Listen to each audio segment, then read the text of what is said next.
नमस्कार, मैं हूं शम्स ताहिर खान और आप देख रहे हैं वारदात। जिस अमेरिका और इजराइल ने मिलकर 28 फरवरी को ईरान पर हमले कर जंग की शुरुआत की थी, उसी अमेरिका के राष्ट्रपति डोनाल्ड ट्रंप ने सोमवार को ये ऐलान किया कि अमेरिका अगले 5 दिनों के लिए युद्ध विराम कर रहा है, यानी जंग को रोक रहा है। अब सवाल ये है कि जंग के पहले हफ्ते में ही जब ट्रंप ने यह दावा किया था कि वो ईरान की ताकत को पूरी तरह कुचल चुके हैं, तो फिर भी ईरान इस जंग को तीसरे हफ्ते तक कैसे खींच ले गया? आखिर अमेरिका और इजराइल मिलकर भी ईरान को हरा क्यों नहीं पाए? तो पेश है पूरी रिपोर्ट।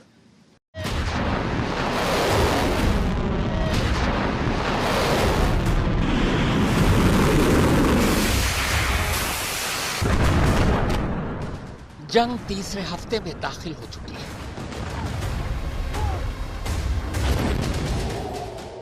अमेरिका और इजराइल ने मिलकर 28 फरवरी को जिस ईरान के साथ जंग की शुरुआत की थी, उसे 23 दिन पूरे हो चुके हैं।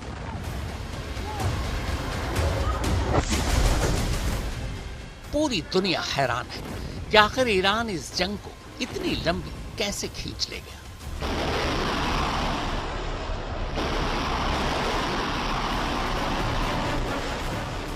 न सिर्फ खींच ले गए, बल्कि इतने बड़े पैमाने पर अमेरिका और इजराइल को कैसे नुकसान पहुंचा दिया। ईरान इजराइल के उन ठिकानों पर बम बरसा रहा है जिसके बारे में इससे पहले कोई सोच भी नहीं सकता था।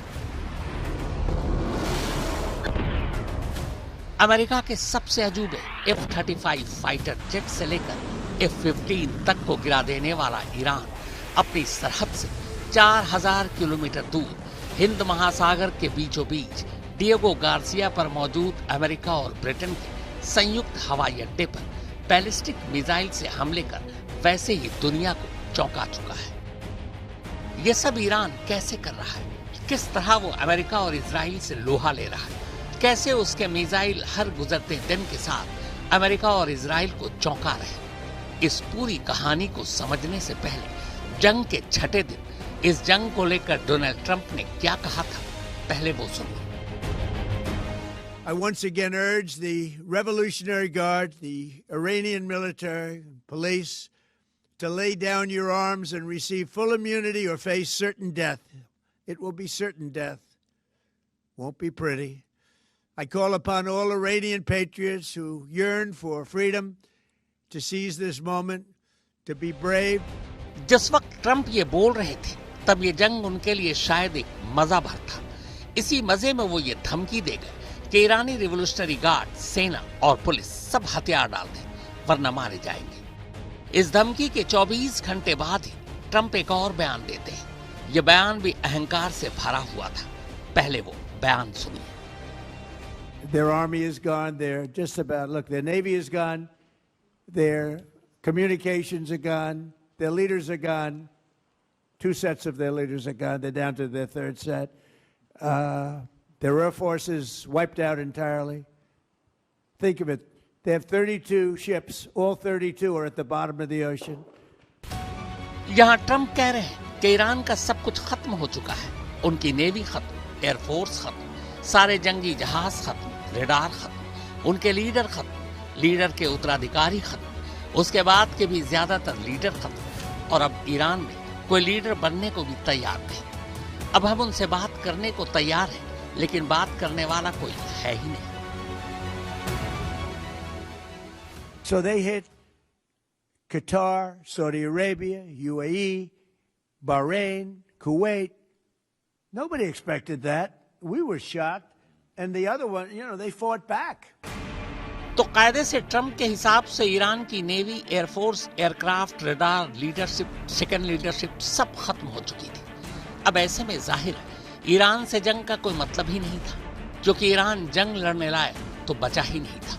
पर सवाल यह है कि सब कुछ खत्म हो जाने के बावजूद ईरान जैसे जैसे जंग आगे बढ़ रही थी और ज्यादा ताकत के साथ इजराइल के अलग अलग शहरों और खाड़ी के देशों पर फिर हमले कैसे कर रहा था।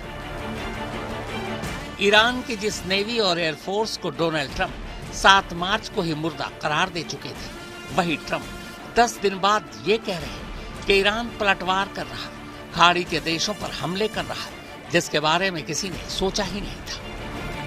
जिस ईरान की ताकत को डोनाल्ड ट्रंप जंग के पहले हफ्ते ही खत्म करने का दावा कर चुके थे, वही ईरान मिडिल ईस्ट के देशों के साथ साथ इजराइल के रेलवे और ट्रेनों तक को निशाना बना रहा था।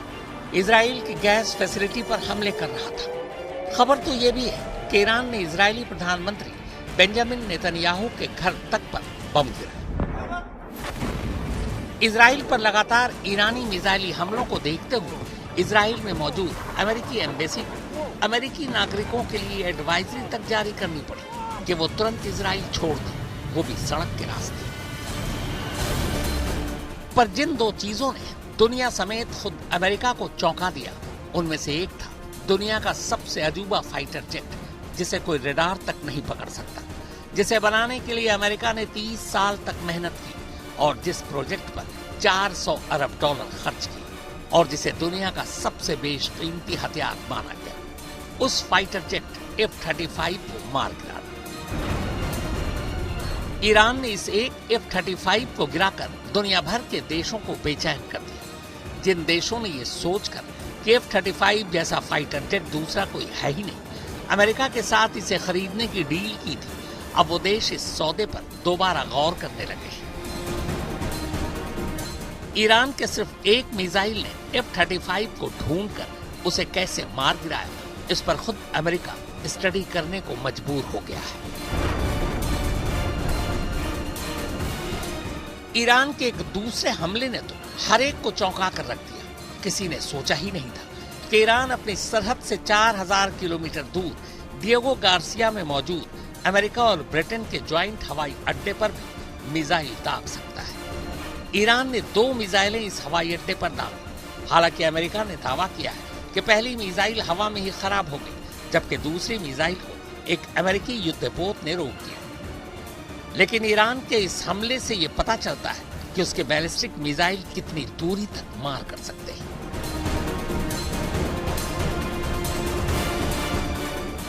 जंग के पहले 22 दिनों में अमेरिकी सेना को भारी नुकसान हुआ है। एक रिपोर्ट के मुताबिक इस जंग के दौरान अमेरिका ने कम से कम 16 मिलिट्री एयरक्राफ्ट खो दिए हैं। इनमें 12 ड्रोन और 4 विमान शामिल हैं। सबसे ज्यादा नुकसान ड्रोन का हुआ है। अमेरिका के सभी 12 ड्रोन जिनका नुकसान हुआ वो MQ-9 रीपर आर्म्ड ड्रोन थे। ये ड्रोन ईरान और दूसरे देशों के खिलाफ अमेरिका पश्चिमी एशिया में बार बार इस्तेमाल करता रहा है। रीपर ड्रोन में हेलफायर मिसाइलें लगी होती हैं। ये 27 घंटे तक लगातार उड़ान भर सकता है, दुश्मन के ठिकानों पर हमले कर सकता है। ईरान की एयर डिफेंस और मिसाइलों ने इन्हीं 12 ड्रोन को मार गिराया। अमेरिका के ऐसे एक रीपर ड्रोन की कीमत करीब 250 करोड़ रुपए है। ये ड्रोन ईरान के मिसाइल साइट्स और रेवोल्यूशनरी गार्ड के कैंप पर हमले के लिए भेजे गए थे। ड्रोन के अलावा F-35 और F-15 फाइटर जेट्स को भी नुकसान हुआ। इतना ही नहीं, अमेरिका के 3 F-15 फाइटर जेट्स कुवैत की एयरफोर्स ने गलती से मार गिराया। ये तीनों जेट्स ईरान के मिशन पर थे। कुवैत ने उन्हें दुश्मन समझकर मिसाइलें दाग दी। इस हमले में तीनों पायलट की भी मौत हो गई। कुल 16 विमान के नष्ट होने से अमेरिका को करीब $500 मिलियन यानी 4000 करोड़ रुपए का सीधा नुकसान हुआ है। ईरान के साथ जंग में अमेरिका अब तक अपने 20 से ज्यादा सैनिक भी खो चुका है। एक्सपर्ट्स की माने तो अगर जंग लंबी चली तो अमेरिका को और ज्यादा विमान और सैनिक खोने पड़ सकते हैं। अब सवाल यह है कि जिस ईरान की पूरी सैन्य ताकत जंग के पहले हफ्ते में ही बकौल ट्रंप खत्म हो चुकी थी, वही ईरान जंग को तीसरे हफ्ते तक कैसे खींच लेगा? क्या ट्रंप ईरानी सैन्य ताकत के खात्मे को लेकर झूठी जानकारी दे रहे थे या फिर उन्हें ईरान के बारे में गलत जानकारी दी गई? सवाल ये भी है कि क्या अमेरिकी खुफिया एजेंसी CIA तक को ईरानी मिसाइलों के बारे में सही जानकारी नहीं थी? तो चलिए आज आपको ईरान की असली ताकत के बारे में बताता हूँ। वो ताकत जिसके आगे दुनिया की बड़ी बड़ी ताकत ईरान को जीतने में नाकाम रही।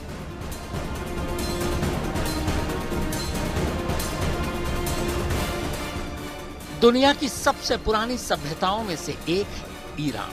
पिछले 500 सालों से ईरान अपनी मौजूदा सरहद के साथ इसी तरह दुनिया के नक्शे पर मौजूद है। अलग अलग दौर में दुनिया की हर बड़ी ताकत ने ईरान को जीतने की कोशिश की। रोमन, अरब, मंगोल, तुर्क, रूसी, ब्रिटिश और अब अमेरिका, लेकिन कभी कोई ईरान को हरा नहीं सका।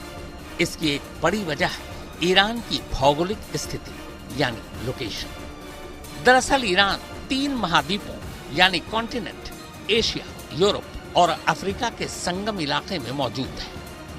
ईरान की सरहद कुल 7 देशों से मिलती है। पूर्व में पाकिस्तान, अफगानिस्तान और तुर्कमेनिस्तान, पश्चिम में इराक, तुर्की, आर्मेनिया और अजरबैजान।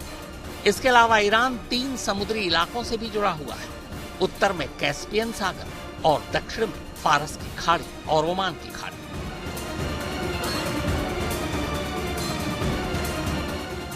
दक्षिण में दुनिया के सबसे अहम और खतरनाक जगह में से एक है हॉर्मुज स्ट्रेट। दुनिया के करीब 20% तेल और गैस इसी रास्ते से होकर गुजरते हैं।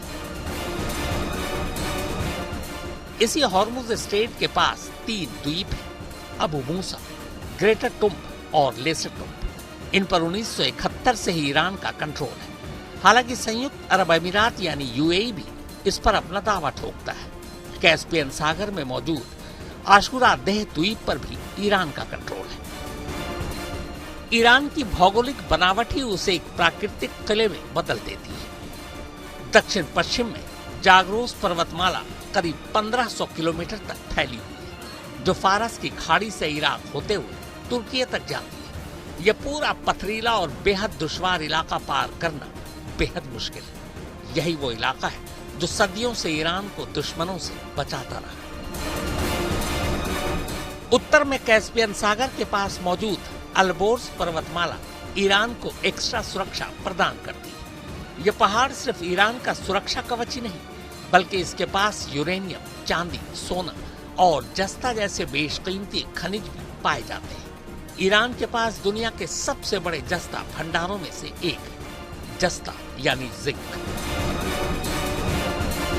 ईरान के पास 2500 किलोमीटर से अधिक लंबी समुद्री सरहद यानी तट रेखा भी। ईरान के प्रमुख बंदरगाह बंदर अब्बास हॉर्मुज स्ट्रेट से सिर्फ 70 किलोमीटर की दूरी पर है। यह बेहद संकरा समुद्री रास्ता ईरान का सबसे बड़ा भू राजनीतिक हथियार है। अगर ईरान चाहे तो अपनी नौसेना के जरिए हॉर्मुज के इस रास्ते को पूरी तरह बंद कर सकता है, जिससे दुनिया भर में तेल और गैस की सप्लाई ठप पड़ सकती है। अब अगर कोई दुश्मन देश ईरान की समुद्री सरहद और पहाड़ों को पार भी कर ले, तो उसके सामने एक और बड़ी चुनौती आती है। 2 विशाल रेगिस्तान, दश्ते लूत और दश्ते कबीर। लूत रेगिस्तान धरती के सबसे गर्म जगहों में से एक है। यहाँ 2005 में 70 डिग्री सेल्सियस तापमान दर्ज किया गया था। इन रेगिस्तानों को पार करना लगभग नामुमकिन है।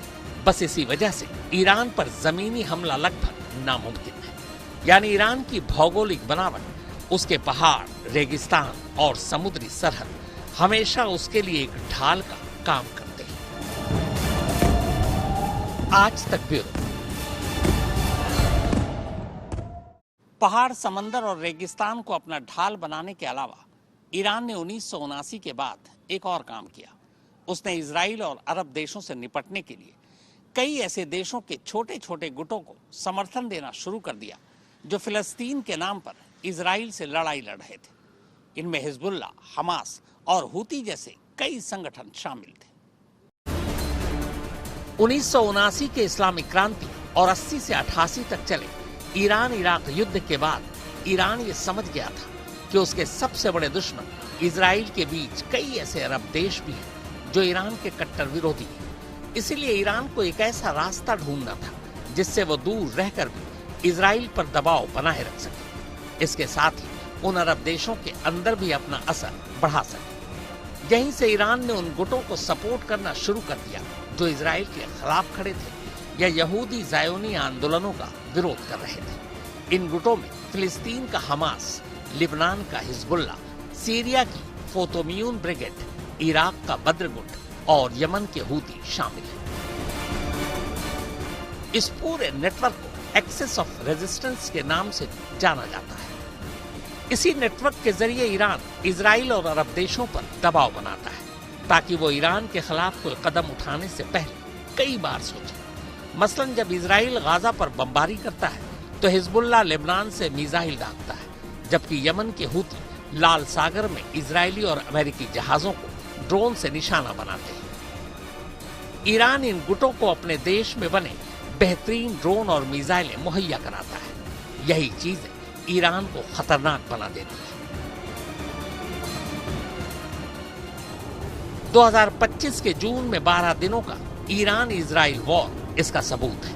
अमेरिकी और पश्चिमी देशों के समर्थन के बावजूद इजराइल ईरान के ड्रोन, मिसाइलों, प्रॉक्सी नेटवर्क और ताकतवर सहयोगियों के दबाव में आ गया और आखिरकार 12वें दिन ही इजराइल को युद्ध विराम के लिए मजबूर होना पड़ा।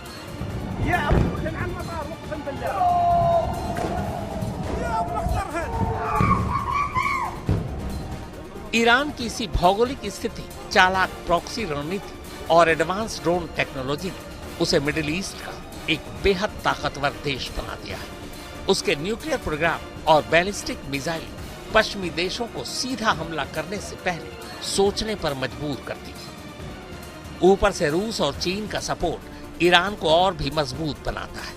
हालांकि पिछले 23 दिनों की जंग में रूस या चीन खुलकर ईरान को मदद नहीं कर पाए, लेकिन इसके बावजूद अकेला ईरान पिछले 23 दिनों से अमेरिका और इजराइल दोनों से लोहा ले रहा है। यहां तक कि ईरान के विदेश मंत्री खुलेआम ये कह रहे हैं कि ईरान अमेरिका से न बातचीत के मूड में है, न ही सीज फायर करने के। जब तक भी लड़ाई चले, ईरान लड़ने को तैयार है। चौतरफा दबाव, खुद अमेरिकी जनता की नाराजगी और ईरान का यूं डटे रहना है शायद ये वजह थी कि 23 मार्च की सुबह डोनाल्ड ट्रंप सोशल मीडिया पर एक बयान जारी कर यह ऐलान करते हैं कि अगले 5 दिनों के लिए अमेरिका ईरान के साथ सीज फायर कर रहा है। ट्रंप का दावा था कि बीते 2 दिनों से ईरान और अमेरिका के बीच बातचीत चल रही थी और इसी बातचीत के बाद यह तय हुआ कि अमेरिका और ईरान एक दूसरे के तेल, गैस, बिजली के ठिकानों पर कोई हमला नहीं करेंगे। लेकिन हैरानी की बात यह है कि ठीक 10 मिनट के बाद डोनाल्ड ट्रंप ने सोशल मीडिया से यह बयान वापस भी ले लिया। हालांकि फिर कुछ देर बाद उन्होंने ये पोस्ट वापस भी डाल दिया। ट्रंप की टीम की तरफ से कहा गया कि पहले पोस्ट में कुछ शब्दों की गलतियां थी, इसीलिए हटाया गया।